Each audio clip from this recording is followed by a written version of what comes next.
So I've been sitting on my Freyna build for a while now. I actually unlocked her on day one, baked her, and I've been excited to put together my build and share it with you. But I sat on the fence for a long time, going back and forth, and I finally landed at a place that I felt really happy with. There's a lot to that, and it comes down to the Transcendant mods. Everything else about her is just wonderful. So I'm going to do a separate video to review the Transcendant mods, but for this one, we're just going to stick to the build, and it's going to come with a few surprises.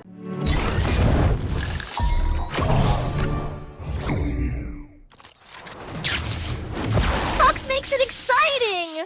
I'm going to jump right into it. Now, first off, I'm running Toxic Stimulation, and that probably sounds crazy to you, especially if you're out there running Contagion and the other one, which is Venom Synthesis. Those are sort of the obvious, easy choices. They're both really effective, no doubt, but I had a problem with them. I'm going to reserve that for a different video. This build is catered to kind of a one build concept for both Colossus fights and 400% infiltrations. What I want you to notice, what's really unique about this one is the Toxic Stimulation and the Passionate Sponsor combination. Now that's really unique. More important than unique, Passionate Sponsor is one of the strongest mods in the game. Let's take a closer look. When buffing or recovering an ally, firearm attack and skill power modifier plus 7.5% each time for 10 seconds, up to 10 stacks. That's 75% weapon damage and 75% skill power modifier. 75%. And what a lot of people are out there running with whatever build is the Decimator. And this is really good damage too, but it's at 50% skill power modifier with 0 added damage to your firearm attack and relies on adds, where Passionate Sponsor doesn't. This relies on cooperative gameplay, so as long as you have an ally around, you can proc this. And that's what Toxic Stimulation is helping us do, because Toxic Stimulation converts your number 2 to not only enhance your plague body armor, but also your allies, and that counts as a buff. Crazy, right? Now look at my cooldown. It's at 6.4 seconds. And then look at the duration. It's at 15 seconds. Those times are important because you can refresh Toxic Stimulation. It's gonna have a timer, right? Which is 15 seconds once you activate it. So everybody gets the buff for 15 seconds. When your skill becomes available again, 6.4 seconds later after you activated it, you can hit your skill again and it will refresh that 15-second timer. So everybody's buff stays up. More importantly, you just gained more stacks for your Passionate Sponsor. Again, the cap is 10, so you're trying to get there. What's really neat is that you'll reach your cap in the first 20 seconds and you'll get most of the way there while you're hanging out waiting for the gate to lift for you to begin the mission. And then from that point forward, it's just maintenance. And what's even cooler is that you don't have to continue to buff your entire team to maintain it. So once you're at full stacks, you only need to buff one ally every 10 seconds in order to maintain your damage buffs to your weapon and your skill. So that's really, really unique and pretty darn cool, I gotta say. The other part to that is you're actually weaponizing your allies. Yeah, even Bunny, bless her soul. You've now turned her into a weapon for you. So when somebody shoots Bunny while she is buffed with your plague body armor, then that's going to put out room 0 trauma as well as despair on enemies. And of course, despair will spread to the next enemy within range. So you'll have everybody ticking. That's just a bonus damage. It's not going to be a game changer amount of damage for you. Hopefully your allies aren't taking that much damage. During that 15-second duration, all of your allies, including yourself, are going to get a 30% increase amount to their defense, which is cool because everybody's rolling into HP and shields nowadays. So having 30% defense is actually helpful. Let's get through the rest of the build and then we'll circle back. So the 4 key power mods on Freyna are Tech Amplification, Focus on Tech, because we do want that cooldown too, by the way. Toxic Amplification, which is one of the new mods. And now Power Increase. You can go focus on Toxic, but you would need to understand that if you do that, it's going to be less damage output. So Focus on Toxic says 77 Toxic skill powers, where Power Increase says 65. So Focus on Toxic looks higher, but that bucket is already full of lots of Toxic skill power damage. And so what we want to do is add more damage to a different bucket, like skill power, to balance things out, or less diminishing returns. So cooldowns aside, this ends up being the best in slot. Focus on Toxic is still great. It's a great choice. Just be conscious of that and know that you're choosing it because it's about the cooldown, not because it's more damage. So those are our core damage mods. And then from there, I decided to go with Spear and Shield for an extra 8.1% in skill power for the same reasons.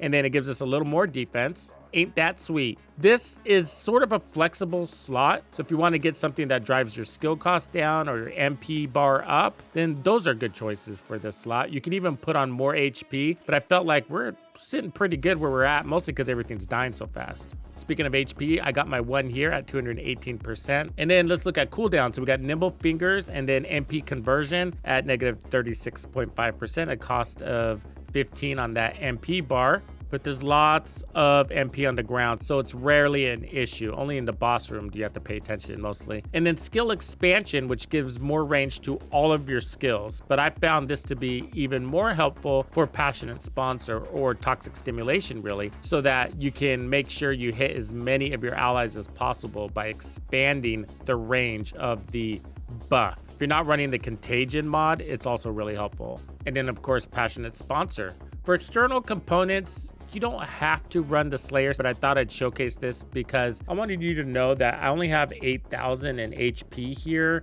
and 16,000 in defense. She's sitting pretty good. She feels really good. So she can go down, and when she does, it's usually from one of those really hard-hitting boss hits. Have you gotten hit in the face by one of those? They hurt. Their weapons are really strong, and they seem to lock in on you really well.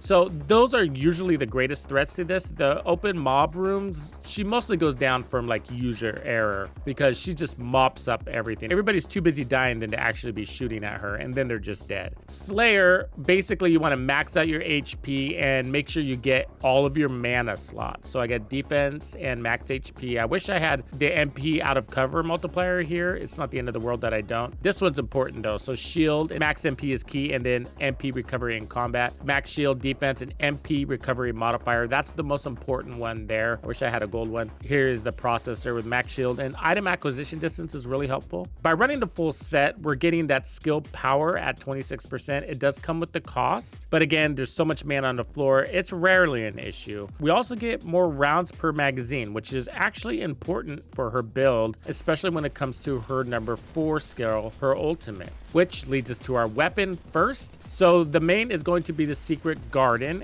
and you want to make sure that your reactor lines up with this so you get the most skill damage as possible. Now this is really best in slot for her. I am making conscious decisions in some cases to not run it, so you know, because she's plenty strong, you don't have to have that damage. If you want max damage for her skills, this is the route, and that's because it's got a passive ability, but you do need to make sure that your unique ability is fully ranked up. So as you can see, I have mine fully ranked up by crafting 4 of these and smashing them together. What's going to happen here is you're going to get skill power stacking, and it's chance based, but it's there a lot. For your weapon attributes, go with your typical, of course, but the one unique one here is rounds per magazine. It doesn't have to be perfect, but try to get that on that. That will affect your ultimate. And then this is the setup I have for it. I haven't fully catalyzed this. I will one day. Rifling, compulsive magazine. So these are important. You want to make sure you expand your magazine as much as possible. So we have the one on the weapon, and then I have compulsive here, as well as expand weapon charge. Now I didn't want to decrease my RPM, so I took this one instead. Also, sharp precision shot is going to help you put out more shots on your ultimate by holding down the trigger. And that's because you're going to build up fire rate. Otherwise, your ultimate doesn't pick up on any other damage from your weapon. So it's all about RPMs and mag size. Speaking of which, I have 90 rounds on this bad boy. That's crazy. The truth is, otherwise, I don't like shooting the secret garden. If I want to integrate a weapon with Freyna, I actually prefer the Fallen Hope. It keeps her fast, and this assault rifle is actually pretty good. And every now and again, it does help with its poison. Yeah, it's not perfect. It needs to be altered so that it aligns with her kit better. But if you're out of mana, this does do its own thing. It's like having an extra skill on the side. So if you're putting this one together, make sure you go with the same concept, that you have your fire rate up and you have your mag larger, as well as sharp precision shot. And then for the Reactor, so go with whatever weapon you prefer, but just know the Secret Garden is going to give you more skill damage. And then the Fallen Hope is just a better shooter. At the bottom, I have Toxic and Tech. Mostly it's the best one that I got. There is going to be some diminishing returns, especially on the Toxic side of things. Otherwise, I would go range there. Cooldown is probably the best for spamming her skills, but range is also really good. And then duration and cost are good backups also. This is a really good setup and I really enjoy it. And this is like one of the more powerful ways you can run it. But this is how I prefer to run it. I actually prefer to run it with the Fallen Hope first. Because I'm doing that, I'll switch to a Fallen Hope Reactor here. This is how I prefer it. And that's gonna give me a little faster cooldown, and then I have Toxic. It's not a perfect reactor, but it is what it is, and I'm just not really into overly farming these things until we get our new reactor system, which is gonna come at the end of the month. But this is how I prefer to set it up. And everything else basically stays the same. The reason why, as I was mentioning earlier, it's about Passionate Sponsor, and I feel like what's making this really unique is that not the skill damage, but the skill damage plus the firearm attack. And I think she feels really good as a hybrid between a weapon and a skill platform, sitting in between there. I don't want her to be just another bunny where they don't use their weapons. We already have those Descendants. So personally, I want her to use her weapon enough. Not like all the time, but a little bit more balanced. Like with Biessa, even with Essimo, like I have a hard time using my weapons. And you don't have to use your weapons. I just like to with her. It just seems to make sense. When you have these guys under the debuff, then it's nice to finish them off with the gun so that it spreads faster. And that's what I feel like I'm doing here. And I'm getting really good damage results playing this way. So these numbers aren't to be balked at. But if you're not into using your gun, I want to give you a couple of more options. So if you're not into using your gun,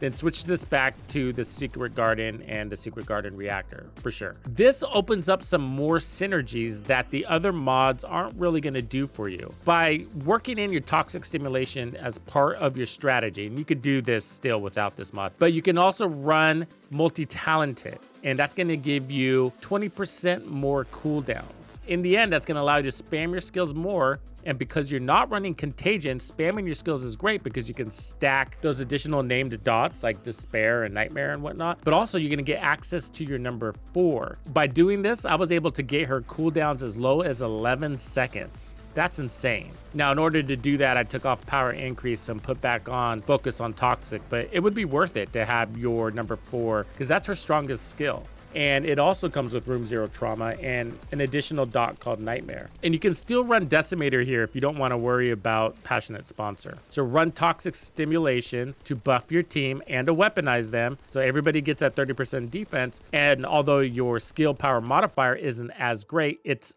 a lot easier to maintain its uptime, because Decimator is like really easy to use. I hope that helps, and look forward to another Freyna video where I cover in more detail the difference between these mods and why some of them aren't as hot as I thought they would be.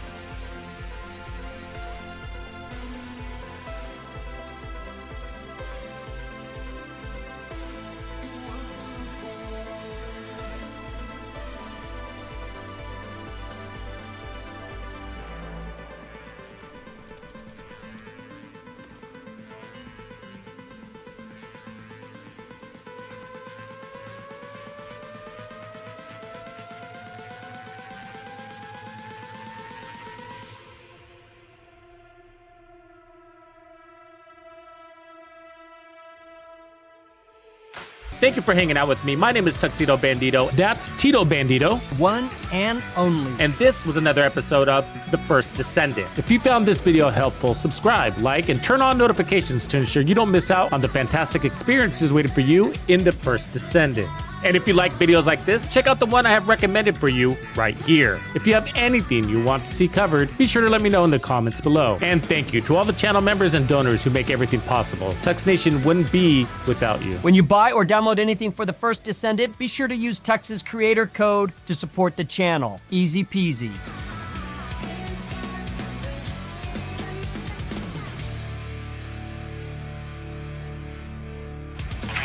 Follow me.